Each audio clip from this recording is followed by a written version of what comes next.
ना ना महाराज, नहीं नहीं ऐसा नहीं, मैं हाजिर, मैं नौकर नौकर नौकर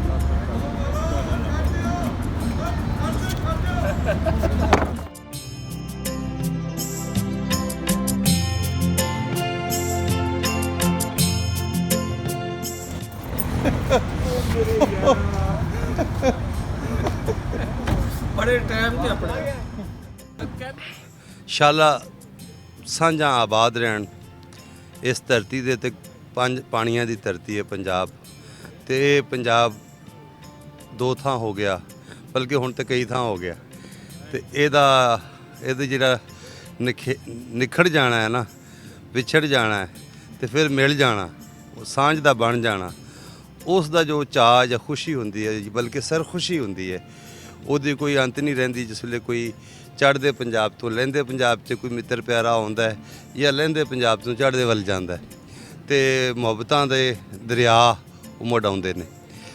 ਅਹਿਮਦ ਰਜ਼ਾ ਬੱਟੂ ਹੋਰਾਂ ਪੰਜਾਬੀ ਪ੍ਰਚਾਰ TV ਜਿਹੜਾ ਹੈ ਨਾ, ਉਹਦੇ ਵੱਲੋਂ ਮੈਨੂੰ ਫੜਾ ਦਿੱਤਾ ਇਹਨੇ ਮਾਇਕ, ਤੇ ਮੇਰੇ ਕੋਲ ਇਸ ਵੇਲੇ ਬੜੇ ਮੁਹੱਬਤਾਂ ਵਾਲੇ ਜੀ ਬਾਬਾ ਨਜ਼ਮੀ ਜੀ, ਤੁਹਾਨੂੰ ਸਭ ਜਾਣਦੇ ਨੇ, ਜੱਗ ਜਾਣਦਾ, ਤੇ ਨਾਲ ਅਰਵਿੰਦਰ ਚਮਕ ਜੀ, ਫਕੀਰ ਦਰਵੇਸ਼ ਬੰਦੇ ਨੇ, ਲੇਖਕ ਨੇ, ਸੂਝਵਾਨ ਨੇ, ਔਰ ਬੜੇ ਵਧੀਆ ਸ਼ਾਇਰ ਨੇ, ਔਰ ਅੰਮ੍ਰਿਤਸਰ ਤੋਂ ਆਏ ਤੇ ਉੱਥੇ ਤੇ ਆਪਣਾ ਮਾਝਾ ਹਾਊਸ ਸੰਜੇ ਨੇ, ਤੇ ਉੱਥੇ ਬਹਿ ਕੇ ਜਗਤ ਭਰ ਦੇ ਲੇਖਕਾਂ ਲਿਖਾਰੀਆਂ ਦੇ ਨਾਲ ਸਾਂਝ ਵਧਾਉਂਦੇ ਨੇ।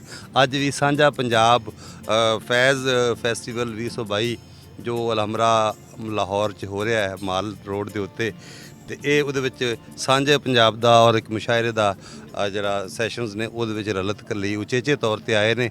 ਇਹਨਾਂ ਨਾਲ ਗੱਲਾਂ ਕਰਨੀਆਂ ਨੇ। ਮੇਰੀ ਗੱਲ ਬਹੁਤ ਵਧੀਆ ਲੰਮੀ ਹੋ ਗਈ ਹੈ। ਤੇ ਬਾਬਾ ਜੀ ਕੀ ਹਾਲ ਨੇ? दोमा जी बिस्मिल्लाह है ना। अरविंदर चमक जी होਰਾਂ मैं ਨੂੰ ਦੇਖ ਬਾਬਾ ਚਮਕ बल्कि ਆ ਗਈ, चमक आ है ना? गई मेरे ते भी ਤੁਹਾਡੇ ਤੇ ਹੈ ਨਾ। ਬਾਬਾ ਵੇਖਿਆ ਨੇ ਜੱਫੀਆਂ ਪੈਂਦੀਆਂ, ਬਿਲਕੁਲ ਇਹ ਉਹਦੇ ਚ ਵਿੱਚ ਵਿਖਾਣੀਆਂ ਸੋਹਣੀਆਂ ਜੱਫੀਆਂ।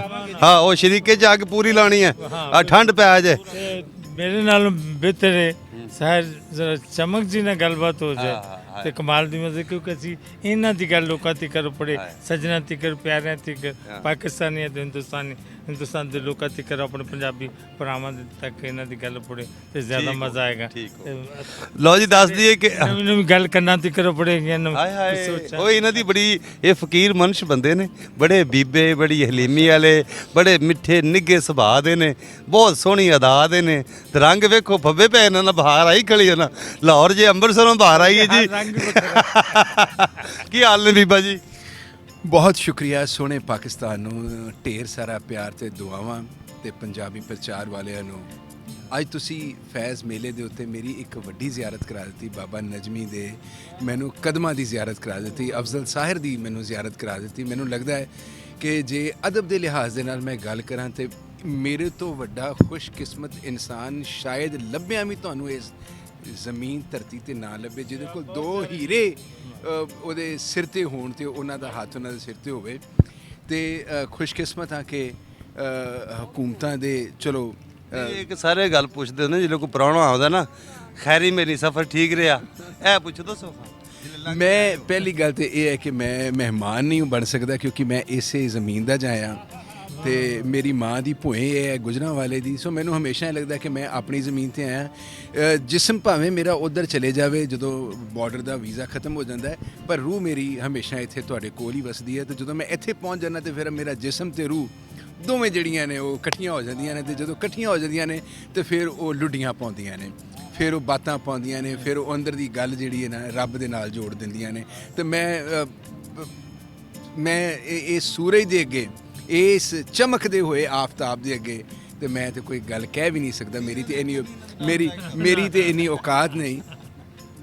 ਸੋ ਹਕੂਮਤਾਂ ਦੇ ਮਸਲੇ ਨੇ, ਉਹ ਰਹਿਣਗੇ, ਮੈਨੂੰ ਪਤਾ ਹੈ, ਸਰਹੱਦਾਂ ਨੇ, ਰਹਿਣਗੇ, ਉਹ ਰਹਿਣ ਆਪਣੇ ਥਾਵਾਂ ਤੇ ਰਹਿਣ, ਉਹ ਜਿਉਂਦੀਆਂ ਰਹਿਣ, ਤੇ ਜੀ ਉਹ ਜਿਉਂਦੀਆਂ ਰਹਿਣ। ਪਰ ਜਿਹੜਾ ਆਮ ਲੋਕਾਂ ਦਾ, ਜਿਹੜਾ ਆਵਾਮ ਦਾ ਪਿਆਰ ਹੈ, ਇਹ ਮੈਨੂੰ ਲੱਗਦਾ ਕਿ ਆਉਣ ਵਾਲੇ ਵਕਤਾਂ 'ਚ ਹੋਰ ਵਧੇਗਾ। ਤੇ ਜਿਹੜਾ ਅਮਨ ਦਾ ਪੁਲ ਤੁਸੀਂ ਬਣਾ ਰਹੇ ਹੋ ਸਕਾਫਤ ਦਾ ਇੱਕ ਅਦਬ ਦੇ ਨਾਲ, ਇਹ ਮੈਨੂੰ ਲੱਗਦਾ ਹੈ ਕਿ ਇਹ ਕੁੱਲ ਕਾਇਨਾਤ ਇਹਦੀ ਠੰਡਕ ਮਹਿਸੂਸ ਕਰੇਗੀ। ਇਹ ਹੁਣ ਅਗਲੀਆਂ ਜਿਹੜੀਆਂ ਲੋੜਾਂ ਨੇ ਵੇਲੇ ਦੀਆਂ, ਜਿਵੇਂ ਪੂਰੀ ਦੁਨੀਆ ਜੁੜਦੀ ਪਈ ਹੈ, ਕੌਮਾਂ ਜੁੜਦੀਆਂ ਪਈਆਂ ਨੇ, ਔਰ ਸਾਂਝਾਂ ਵੱਧਦੀਆਂ ਪਈਆਂ ਨੇ ਗਲੋਬਲੀ, ਤੇ ਇਸ ਦੇ ਵਿੱਚ ਚੜ੍ਹਦੇ ਔਰ ਲਹਿੰਦੇ ਪੰਜਾਬ ਦੀ ਸਾਂਝ, ਇਸ ਮੁੱਦੇ ਤੇ ਤੁਸੀਂ ਅੱਜ ਗੱਲ ਵੀ ਕਰਨੀ ਹੈ। ਇਸ ਪੱਖੋਂ ਤੁਸੀਂ ਕੀ ਵਿਚਾਰਦੇ ਹੋ ਔਰ ਇਹਦੀ ਕੀ ਭਲਕ ਵੇਖਦੇ ਹੋ ਆਪਣੇ? ਮੈਂ ਇਹ ਜ਼ਰੂਰ ਸਮਝਦਾ ਕਿ ਜਿਹੜਾ ਚੜ੍ਹਦਾ ਤੇ ਲਹਿੰਦਾ ਜਦੋਂ ਪਹਿਲਾਂ ਵੀ ਇਕੱਠਾ ਸੀ, ਅਸੀਂ ਹੱਦਾਂ ਸਰਹੱਦਾਂ ਤੇ ਸ਼ਾਇਦ ਵੰਡ ਲਈਆਂ, ਨਾ ਤੇ ਅਸੀਂ ਆਪਣੇ ਪਹਿਰਾਵੇ ਵੰਡ ਸਕੇ, ਨਾ ਆਪਣੀ ਬੋਲੀ ਵੰਡ ਸਕੇ, ਨਾ ਆਪਣੀ ਲਿਪੀ ਵੰਡ ਸਕੇ, ਨਾ ਅਸੀਂ ਖਾਣੇ ਵੰਡ ਸਕੇ, ਨਾ ਆਪਣੀ ਸੋਚ ਵੰਡ ਸਕੇ, ਨਾ ਅਸੀਂ ਰਿਸ਼ਤੇ ਵੰਡ ਸਕੇ। ਜੇ ਅਸੀਂ ਸਾਰਾ ਕੁਝ ਉਹਨੂੰ ਇਕੱਠਿਆਂ ਕਰਕੇ ਦੇਖੀਏ ਤੇ ਅਸੀਂ ਇੱਕ ਹੀ ਹਾਂ, ਤੇ ਉਹ ਇੱਕ ਰਵੇਂ ਆ ਤੇ ਇੱਕ ਰਵਾਂਗੇ ਤੇ ਇੱਕ ਇਨਸ਼ਾ ਅੱਲਾਹ ਤਾਲਾ ਇਸ ਤਰ੍ਹਾਂ ਹੀ ਬਣੇ ਰਵਾਂਗੇ ਔਰ ਪੂਰੀ ਨਜ਼ਰ ਆਵਾਂਗੇ ਜ਼ਮਾਨੇ ਨੂੰ। ਤੇ ਅੱਜ ਦੇ ਇਸ ਜਿਹੜਾ ਸਾਡਾ ਸਾਂਝੇ ਪੰਜਾਬ ਦਾ ਸੈਸ਼ਨ ਹੈ, ਇਹ ਇੱਕ ਤਰ੍ਹਾਂ ਦਾ ਇੱਕ ਕੁਐਸਚਨ ਹੋਏਗਾ ਜਿਹੜੀ ਸਾਡੀ ਆਉਣ ਵਾਲੀ ਨਸਲ ਹੈ, ਜਿਹੜੀ ਛੋਟੀ ਨਸਲ ਹੈ, ਜਿਹੜੀ ਹਾਲੇ ਪੁੰਗਰ ਰਹੀ ਹੈ, ਜਿਹੜੀ ਨਵੀਂ ਪੀੜ੍ਹੀ ਹੈ, ਜਿਹੜੀ ਹਾਲੇ ਵਿਹੜੇ ਦੇ ਵਿੱਚ ਕਰੁੰਬਲੀ ਵਾਂਗ ਨਿਕਲ ਰਹੀ ਹੈ, ਕਿ ਉਹ ਇਹਨੂੰ ਕਿਸ ਤਰ੍ਹਾਂ ਦਾ ਵੇਖਣਾ ਚਾਹੁੰਦੀ ਹੈ ਤੇ ਉਹ ਇਹਦੀ ਵਾਗਡੋਰ ਫੜ ਕੇ ਕਿਵੇਂ ਅੱਗੇ ਲੈ ਕੇ ਜਾਣਾ ਚਾਹੁੰਦੀ ਹੈ। ਅਸੀਂ ਜਿੰਨੀ ਤੌਫੀਕ ਰੱਬ ਸੋਹਣੇ ਨੇ ਦਿੱਤੀ ਤੁਹਾਡੇ ਸਾਥ ਦੇ ਨਾਲ, ਅਸੀਂ ਕੋਸ਼ਿਸ਼ਾਂ ਜਿਹੜੀਆਂ ਕਰ ਰਹੇ ਹਾਂ ਉਹ ਅਸੀਂ ਕਰਦੇ ਰਵਾਂਗੇ, ਆਖਰੀ ਸਾਹ ਤੱਕ ਕਰਦੇ ਰਵਾਂਗੇ। ਔਰ ਮੈਨੂੰ ਇਹ ਪੂਰਾ ਯਕੀਨ ਹੈ ਇਸ ਗੱਲ ਦਾ ਕਿ ਇੱਕ ਵਕਤ ਆਏਗਾ ਜਦੋਂ ਪੰਜਾਬੀ ਮਾਂ ਬੋਲੀ ਪੂਰੀ ਦੁਨੀਆ ਦੇ ਵਿੱਚ ਆਪਣਾ ਵੱਖਰਾ, ਆਪਣੀ ਪਹਿਚਾਨ, ਆਪਣਾ ਨਾਮ ਔਰ ਇਹਦਾ ਮਕਾਮ ਜਿਹੜਾ ਹੈ ਉਹ ਕਾਇਮ ਦਾਇਮ ਕਰਨ ਦੇ ਵਿੱਚ ਕਾਮਯਾਬ ਹੋਏ। ਬਹੁਤ ਵਧੀਆ। ਤੇ ਤੁਸੀਂ ਰੰਗੇ ਇਸ਼ਕ ਦੇ ਨਾਂ ਤੋਂ ਤੁਹਾਡੀ ਸ਼ਾਇਰੀ ਦੀ ਕਿਤਾਬ ਵੀ ਹੈ, ਤੇ ਇੱਕ ਦੋ ਸ਼ੇਰ ਸੁਣਾ ਦਿਓ। ਚਾਹ ਜਿਹੜੀ ਹੈ, ਚਾਹ ਤੋਂ ਪਹਿਲੇ ਕੁਝ ਸੁਣਾ।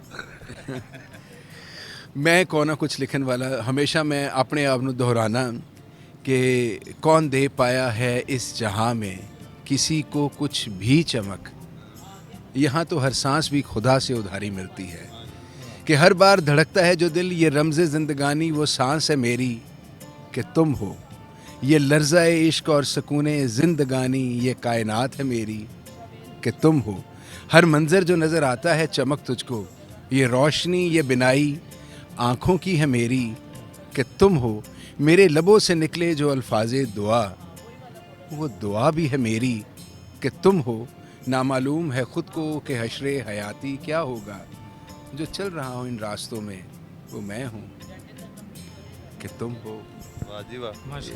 ਤੇ ਪੰਜਾਬੀ ਦਾ ਵੀ ਕੁਝ ਸਿਖਾ ਦਿਓ। ਪੰਜਾਬੀ ਬਸ ਹੁਣ ਤੁਸੀਂ ਸਾਂਝੇ ਪੰਜਾਬ ਚ ਆਓ, ਫਿਰ ਤੁਹਾਨੂੰ ਪੰਜਾਬੀ ਦੇ ਨਾਲ ਚੰਗੀ ਨੇੜਤਾ ਪਾਵਾਂਗੇ ਤੁਹਾਡੇ ਉਹਦੇ ਨਾਲ, ਫਿਰ ਪੰਜਾਬੀ ਦੇ ਤੁਹਾਡੇ ਨਾਲ ਜ਼ਿਕਰੋ ਤਾਰੁਫ ਹੀ ਹੋਏਗਾ ਤੇ ਕੁਝ ਸਿੱਖਾਂਗੇ ਤੁਹਾਡੇ ਕੋਲੋਂ। ਤੇ ਮੈਨੂੰ ਤੇ ਇਹ ਹੈ ਕਿ ਇੱਕ ਤੁਹਾਡੀ ਲਾਈਨ ਮੇਰੇ ਦਿਲ ਦੀ ਉਹਦੇ ਉੱਤੇ ਲਿਖੀ ਗਈ ਹੈ ਕਿ ਨਾਨਕ ਨਾਮ ਅਲਸਤ ਹੈ। ਹੁੰਦੇ ਰਹੋ ਜੀ, ਬੜੀਆਂ ਮੁਹੱਬਤਾਂ। ਅਰਵਿੰਦਰ ਚਮਕ ਜੀ ਹੋਰੀ, ਬਾਬਾ ਨਜਮੀ, ਅਹਿਮਦ ਰਜ਼ਾ ਵੱਟੂ, ਗਿੱਲ, ਅੰਜਮ ਗਿੱਲ ਔਰ ਅਸਦ ਫਾਤਮੀ, ਇਹਨਾਂ ਸਾਰਿਆਂ ਦੀ ਸੰਗਤ 'ਚ ਅਸੀਂ ਅਰਵਿੰਦਰ ਜੀ ਹੋਰਾਂ ਨਾਲ ਗੱਲਾਂ ਕੀਤੀਆਂ, ਮੁਹੱਬਤ ਦੀਆਂ, ਸਾਂਝ ਦੀਆਂ, ਪ੍ਰੀਤ ਦੀਆਂ। ਤੇ ਕੈਮਰਾਮੈਨ ਫੈਸਲ ਅਲੀ ਜਾਬਰ ਤਰੀਨ ਦੇ ਨਾਂ ਹੈ, ਇਹ ਜਾਬਰ ਤਰੀਨ ਇੰਝ ਲੱਗਦਾ ਕਿ ਜਹਾਂਗੀਰ ਤਰੀਨ ਦਾ ਕੁਝ ਲੱਗਦਾ ਲੈਣਾ ਹੈ। ਤੇ ਇਹਦੀ ਮੁਹੱਬਤ ਕਿ ਸਾਨੂੰ ਖਿੱਚਿਆ, ਬੰਨਿਆ, ਫੋਟੋਆਂ ਸਾਡੀਆਂ ਲਾਈਆਂ, ਤੇ ਇਹ ਮੁਹੱਬਤਾਂ ਜਿਉਂਦੀਆਂ ਜਾਗਦੀਆਂ ਆਬਾਦ ਰਹਿਣ। ਜਿਉਂਦੇ ਰਹੋ, ਵਸਦੇ ਰਹੋ।